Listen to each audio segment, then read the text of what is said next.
여러분과 공유하고 싶은 매우 흥미로운 정보가 있습니다. 이 비디오에서는 혈압을 낮추는 가정요법에 대해 이야기하겠습니다. 지금 여기에 흥미로운 점은 고혈압을 앓는 사람들의 95%가 1차성 고혈압 또는 특발성 고혈압으로 진단된다는 것입니다. 이는 원인을 알 수 없다는 것을 의미합니다. 의학 용어에서 특발성이라는 용어가 사용될 때 이는 원인을 알 수 없음을 의미합니다. 광범위한 연구에도 불구하고 그 뒤의 숨은 이유는 여전히 알려지지 않았습니다. 놀랍게도 이렇게 많은 연구를 거친 후에도 95%의 고혈압 사례가 특발성인 것입니다. 원인을 모를 수 있지만 그냥 복용해야 할 혈압 약물이 있습니다. 이러한 약물을 계속 복용하여 혈압을 정상으로 유지해야 하며, 물론 이러한 약물에는 부작용이 있습니다. 이것이 저가 생각하는 고혈압 또는 1차성 고혈압의 진정한 근본 원인이라고 생각합니다.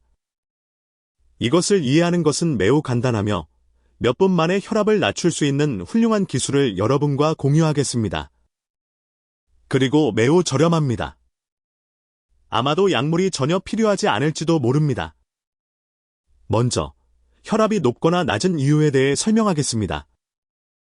혈압은 혈액이 혈관벽에 가하는 압력입니다. 이 압력이 낮아지거나 높아지는 이유는 몇 가지가 있습니다. 혈액이 더 질거면 혈압은 높아집니다. 왜냐하면 혈액을 더 좁은 혈관을 통해 펌핑하기 위해 심장이 더 많은 힘을 가해야 하기 때문에 압력이 높아지기 때문입니다.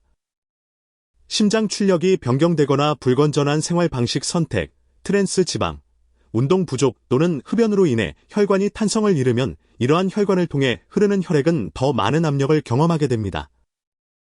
또한 혈액 용량도 역할을 합니다. 혈액 용량이 높아지면 탈수나 출혈로 인해 혈압도 높아집니다. 이러한 기능은 모두 뇌의 심혈관 제어 센터에 의해 제어됩니다. 혈관에는 혈압 변화 시 뇌로 신호를 보내는 바로레세프터라고 하는 수용체가 있습니다. 혈압이 너무 높거나 낮으면 뇌의 심혈관 센터가 신호를 보내서 생명을 유지하기 위해 방어 모드로 들어가도록 몸에 신호를 보냅니다. 심장 박동수를 증가시키고 심장 박동수를 높이며 혈액을 펌핑하기 위해 혈관을 좁게 만들 거나 혈압이 너무 높으면 확장시킵니다.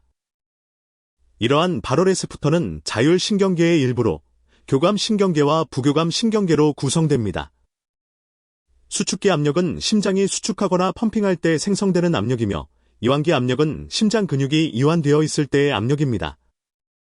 이상적으로는 몸이 어떤 활동에도 참여하지 않는 정적인 상태에서 수축기 압력이 약 120 정도, 이완기 압력이 약 80 정도 되어야 합니다. 그러나 이러한 평균 수치는 앞서 언급한 이유로 변동할 수 있습니다. 이러한 숫자가 140 또는 90을 초과하면 고혈압으로 진단됩니다.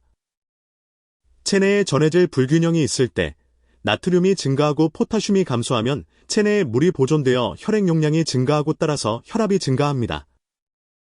이것은 바로레세프터를 활성화시키고 그들이 이러한 수용체의 기능 장애를 나타내도록 합니다. 보통 고나트륨 섭취가 원인으로 지적되지만 낮은 나트륨 섭취도 교감신경계를 활성화시킬 수 있고 혈압이 증가할 수 있음을 주의해야 합니다. 따라서 소금 섭취를 줄이는 것은 처음에는 혈압을 낮출 수 있지만 혈압이 더 상승할 수 있습니다. 그 대신에 나트륨 섭취를 적당하게 유지하면서 포타슘 섭취를 늘리는 것이 더 효과적인 해결책입니다. 포타슘의 하루 섭취량은 약 4,700mg 정도여야 하지만 많은 사람들이 이 목표를 달성하기 어려워합니다. 식품원으로서의 포타슘 섭취는 대량의 샐러드 그릇으로 이루어진 것이 이렇게 하루 섭취량을 충족시킬 수 있습니다. 따라서 나트륨을 줄이는 대신 포타슘을 늘리는 것이 더 효과적입니다. 고려해야 할 또 다른 포인트는 비타민 D입니다. 이것은 자율신경계의 기능을 회복하는 데 도움이 됩니다. 이전에 언급한 특발성 고혈압에 고통받는 많은 사람들은 이러한 문제가 포타슘 또는 비타민 D의 부족 때문일 수 있습니다. 따라서 비타민 D 보충제를 시작할 수 있습니다. 또한 나트륨의 결핍은 교감신경계의 활성을 높일 뿐만 아니라 부교감신경계를 약화시킵니다.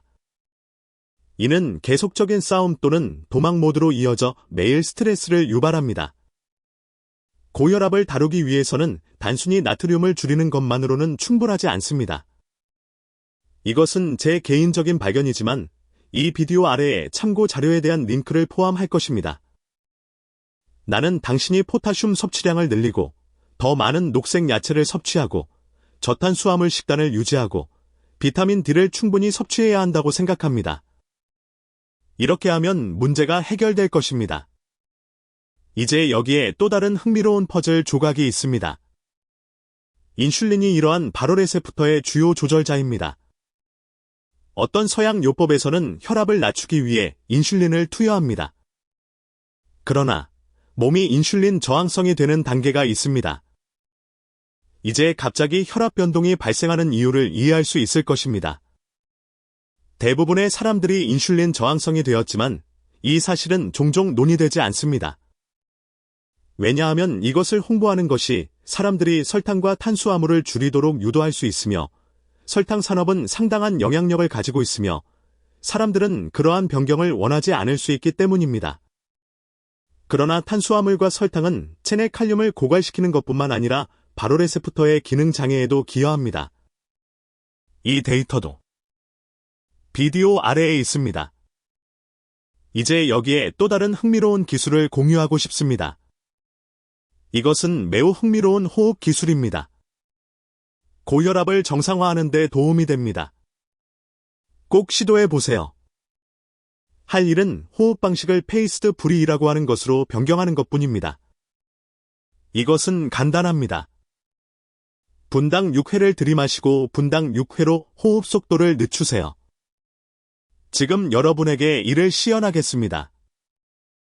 이것은 혈압을 낮추는 데 도움이 됩니다. 하루 중 언제든지 할 수 있습니다.